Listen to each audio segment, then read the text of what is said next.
Good evening, everybody. I'm George Michael, and welcome to the Sports Machine. Tonight, through the use of the Sports Machine, a field goal kicker goes from despair to lifting the Bills into another championship game. The hero of the AFC Championship game, Carlton Bailey, will join us from Buffalo. From the nation's capital, Redskins quarterback Mark Rypien will talk to us about the game with the Buffalo Bills that comes up. And the MVP of Super Bowl 22, finally doing what he always had dreamed he would do. Well, welcome aboard, everybody. The Redskins' road to the Super Bowl ended this evening the way it began, with a crushing victory over the Detroit Lions. You may recall way back in Week 1, the Redskins shut out Detroit 45-0. Well, this evening, the Lions' return trip to RFK Stadium, Detroit did not fare much better. The Redskins shut down the Lions' run and shoot 41-10. Redskins earned the NFC Championship title, their 5th trip to the Super Bowl. Let's go to RFK Stadium, the nation's capital, an ideal football day. It was the second play of the game that the Redskins would take control. That's Eric Kramer, Lions quarterback. Here comes Charles Mann from the right side of your screen. Mann hits Kramer. Loose football. Folks, this is only the second play of the game. That's Fred Stokes, number 60. He recovers. The Redskins would give the ball to Gerald Riggs. He would give them a 7-0 lead. What a game turned in by Charles Mann. He led a charge that would hold the Lions to only 1 yard rushing in the entire second half. Truly, the Washington Redskins defense, they turned it up a notch. They rose to the occasion. Charles Mann was possessed. You know, you have to turn it up for the playoffs. And, you know, I realize that this is it. If we don't win this ball game, it's over. It's over for us. 14-2 during the regular season, all that hype, people saying Washington, Buffalo are the 2 best teams, they're going to go to Super Bowl. All that didn't mean a hill of beans if we didn't win. Third quarter of the game. It's 20-10. Washington Redskins are leading. That's Mark Rypien, number 11, Redskin quarterback. He rolls to the right. He throws back to the left. Gary Clark, 45-yard touchdown. The Washington Redskins win 41-10. They go to the Super Bowl. For the Detroit Lions, it's the end of a proud storybook year. Here's Wayne Fonts. But I am very, very proud of this football team. I will not go back to Detroit with my head down. I told my team not to go back to Detroit with their heads hung low. The taste of defeat is very bitter, very, very bitter. Anytime you lose, nothing good comes from losing other than you want to come back and get here again.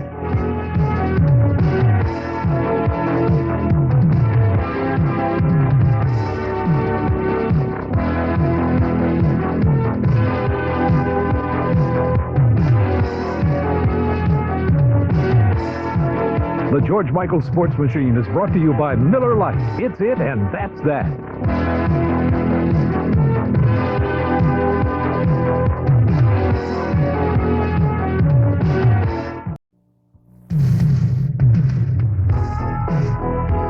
Well, whoever ranked the Buffalo Bills defense next to last in the league, man, they ought to throw away their computer and start all over.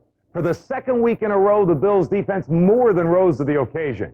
Now, while Jim Kelly and the high-powered Bills offense could have scored only 3 points, it was the Bills defense that came up with Buffalo's only touchdown of the game.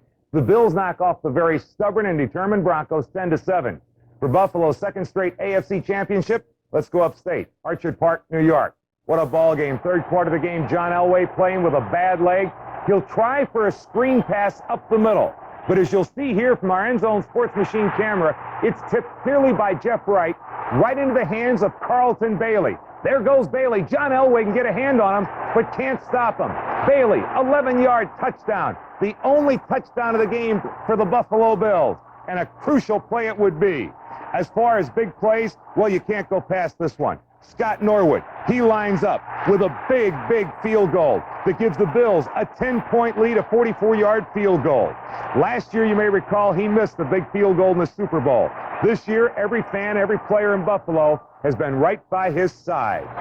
It's always nice to have people behind you, more importantly through thick and thin. And your good friends and the good fans are the ones that stick behind you when things aren't so great. And it's always nice to be surrounded by those type of people, and I have more than anybody could hope for, those type of friends and fans.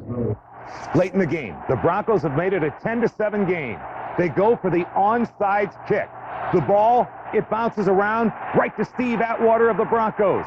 With 1:40 left, the Broncos have the ball. They trail 10-7. They're going to have a chance to win it. Certainly they'll be able to get in position to tie it. Gary Kubiak is driving the team in for the injured John Elway.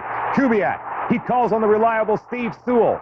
Sewell, number 30 with the football, hit from behind, stripped to the football. Kirby Jackson of the Buffalo Bills recover. The Bills edge the Broncos 10-7. The Bills had talked all week about not being the victims of another miracle drive in the fourth quarter. I know you're starting to think about drive three. You know, we were saying all week there's not going to be a drive three against Buffalo, and it looked like it came down to drive three, but luckily for us, it didn't happen. We just felt like we made an awful lot of mistakes, and, you know, I know my mistake probably is going to haunt me for the rest of my life, and, you know, we felt like we should be in the Super Bowl. You can't give enough credit to our defense. They hung in there against the #1 offense in the league and just played unbelievable, and we're just offensively disappointed that we couldn't put some points on the board. John Elway of the Denver Broncos. Well, fifth-year linebacker Carlton Bailey, who made the play of the game for the Bills, joins us now from Buffalo. Carlton, my first question, obviously. You've made the interception. You're headed to the end zone. You see Elway. What's going through your mind? Well, probably first and foremost, what was going through my mind, I just wanted to thank God for allowing me to make that big play. Second of all, only thing I really was thinking about was just that there's no way this quarterback can tackle me because of the fact that when I come into the stadium tomorrow, all my linebackers would have really given me a hard way to go if Elway would have tackled me. Well, you know, Carlton, the interception, this is such a crucial play. Elway trying for the screen up the middle. It's tipped by Jeff Wright. You get the football. You rumble into the end zone. Man, you look like, hey, somewhere in your life you must have been a great running back, Carlton. I tell you what, for myself, interceptions don't really come too often. So the only thing I really could think about was Coach Corey and Chuck Lester, the linebacker coaches always say, whenever you get an interception, always tuck it and put it away and hit in for the end zone. Well, you know, I can't help but think about last year. You, of course, were in the Super Bowl 25. Your father was in the Persian Gulf. What's it going to be like to have your dad actually at the game this year? It's really going to be special because of the fact that this time he has a chance to watch the game. Last year at this time, like you said, he was in the Persian Gulf and he wasn't able to watch the game. So this year he has the opportunity to come to the Super Bowl and to watch his son go out there and to perform to the best of his ability. You know, the Buffalo players, to the man, Carlton, tell us that every one of you has been pulling for Scott Norwood all year. Today, you, of course, probably have the play of the game. Hey, but Scott Norwood, man, hitting that 44-yard field goal, it seemed like every guy in Buffalo was ready to celebrate his field goal there.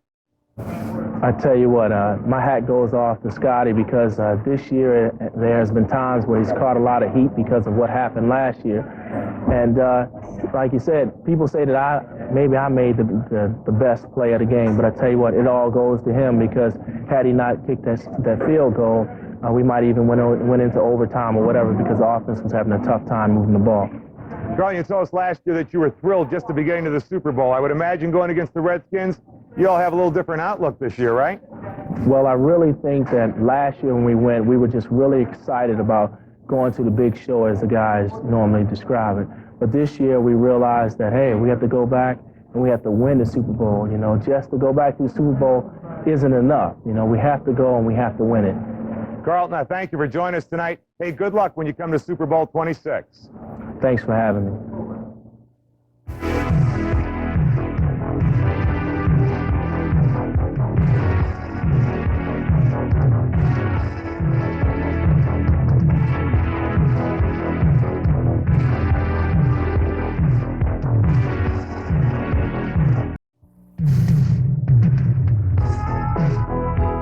Welcome back to the Sports Machine. We'll get to Mark Rippon in just a couple of seconds. Let me take a moment. The 1992 PGA Golf Tour got underway this weekend. Today, Steve Elkington became the season's first winner. Elkington outdueled Brad Faxon in sudden death to win the $1.5 million Tournament of Champions. Al Geiberger won the seniors portion of the event. For that, let's take you to Carlsbad, California. We start first of all with Al Geiberger on the 13th hole. He's about 20 feet away from a crucial birdie putt. This is on 13. He gets it to roll perfectly. He did that one with authority. I mean, he just said, hey, here we go, let's get it. But the shot of the day goes to Billy Andrade on 10. Billy Andrade, from about 70 feet away, Boy, he hit that thing true. Billy Andrade knew he had that one all the way. Andrade would finish third. Steve Elkington on the 14th hole. This is a big birdie putt.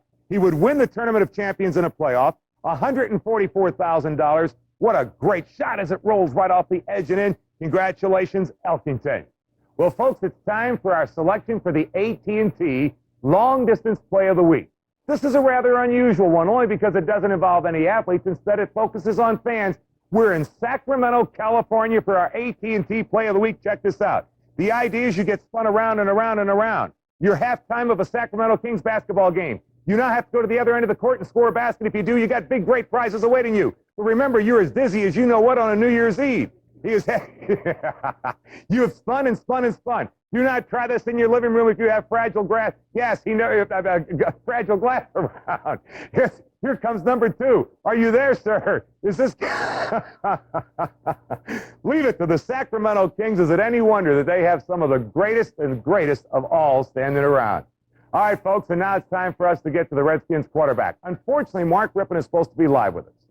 Mark Rippon, I would tell you we have technical difficulties, but I'd rather tell you the truth. Rip, wherever he is, if you see Mark Rippon, say, yo, Rip, you're supposed to be on the sports machine. Where are you? You see, he has a special feeling about what going to the show is like. Before that, here's Mark Rippon, Redskins quarterback, on going to the Super Bowl. Well, you know, you smile and you're happy about, you know, being in the show, but we've all been there before, and, you know, I mean, I've been there before, and it's a lot happier once it's all over with and you're, you know, the world champions than it is the runner-up. So we still got some work out there ahead of us. It is fun. Like I say, I'm so emotionally drained right now. I don't know how to act, and a lot of us don't know how to act. It's the first time we've been in this situation. So, you know, it'll probably hit me a little later on tonight, and I mean, I'll jump out of bed and start grabbing my wife and hollering and screaming and saying how happy we are. But until that point, you know, it's just, you know, it's just a real blessing to be for the group of guys that have worked as hard as we have.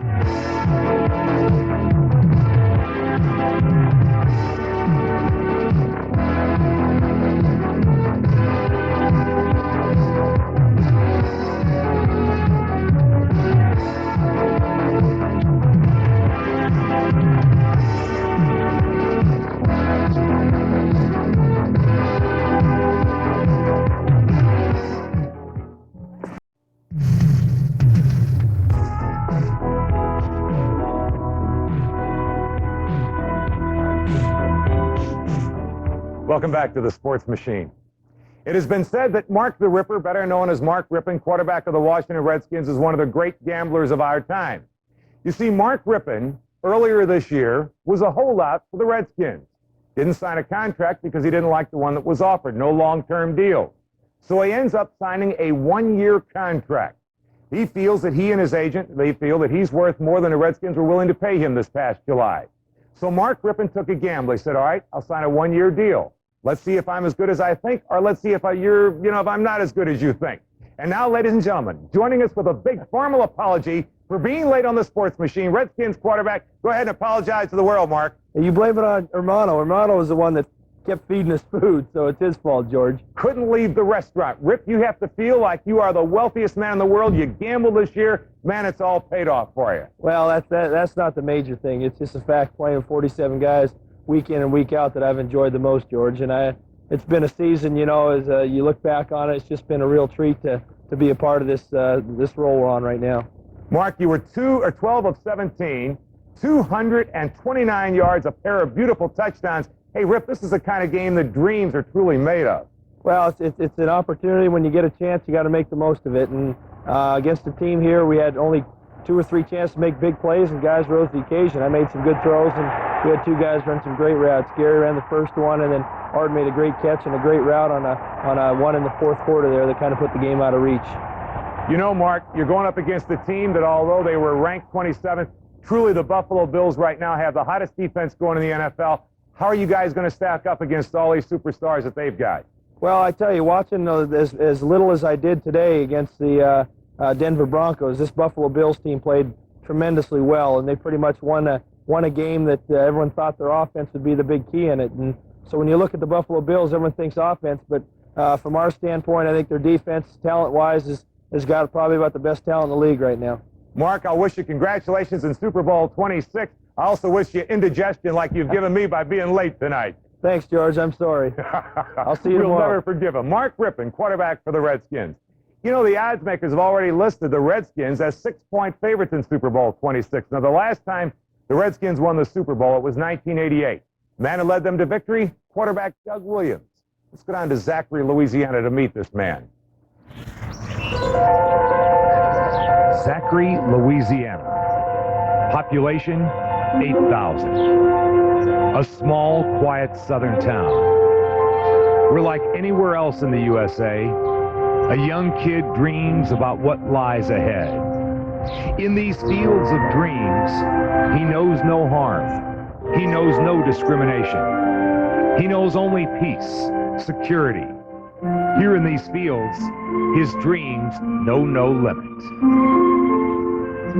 Doug Williams realized part of his dream when at Grambling he was labeled the Black Joe Namath of college football.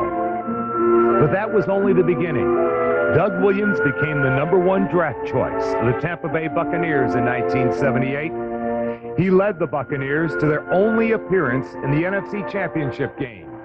That was back in 1979. Not even in his wildest dreams in these fields of Zachary could a young Doug Williams ever have envisioned the kind of history he would write in Super Bowl 22 in 1988.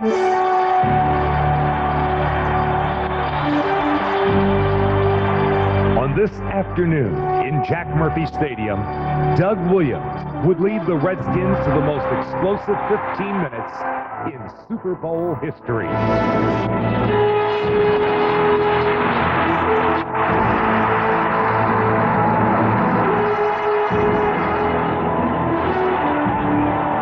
Doug Williams would throw for 4 touchdown passes, leading the Redskins to a 42-10 rout of the Denver Broncos. He was named the game's most valuable player. But even then, the Washington Redskins quarterback understood that his Super Bowl MVP award was something that would be short-lived, that life will change quickly. There wasn't an opportunity, and I didn't go out and seek an opportunity because I've always known that one day I would probably no longer be able to throw the football competitive. And that day came a couple of years ago, and I just had to prepare for what was in the future, not what was in the past. Lamar, Louisiana, a long way from the glamour of the Super Bowl. It's here that Doug Williams makes his living. Here, bring your little behind here. Meet Point Coupe Central High School Athletic Director Doug Williams. You sit right here, don't move the rest of the hour. Sit down, all right, just sit down. Doug Williams, athletic director, school teacher, and coach. He's working for $32,000 a year. Have a good weekend. Doug Williams, Super Bowl MVP. Doug Williams, the philosopher. I guess like the old saying, and the Warhol say, everybody's going to be famous for 15 minutes. Well, I've had my 15 minutes, and this is what I try to explain to the kids. My 15 minutes is over, but you still have an opportunity to get those 15 minutes. And I think being a part now, being a pusher, more than less being the person that's been pushed. And I mean, I'm talking from a legal standpoint, not pushing drugs, but pushing education, pushing opportunities. And I think that's what I've been trying to do here, tell these kids that they do have a chance in America if they take advantage of it. But if you don't take advantage of it, nobody else is going to give you anything. He's 36 years old. He's a rookie high school coach. He doesn't have the most talented team. He's up half of the night trying to figure out a way to help his team to produce a victory. I leave in the evening trying to figure out a way. I go to bed at night trying to figure out a way. I wake up in the morning try to figure out a way. I go eat and try to figure out a way. So it's one of those situations where you steady trying to figure out a way. Now you wonder why Joe Gibbs sleeps on the sofa at night, where, you know, he's in Lake State. You know, he probably making about $1 million a year. He got players making $1 million a year. His job is on the line. I think he's in a little different position in mine. Maybe if I was making $1 million a year coaching in that position, I might have me a sofa in my office too. It's game day. The Point Coupe Central Cougars, a team that knows more losses than victories, is listening to their coach. This is our ballpark.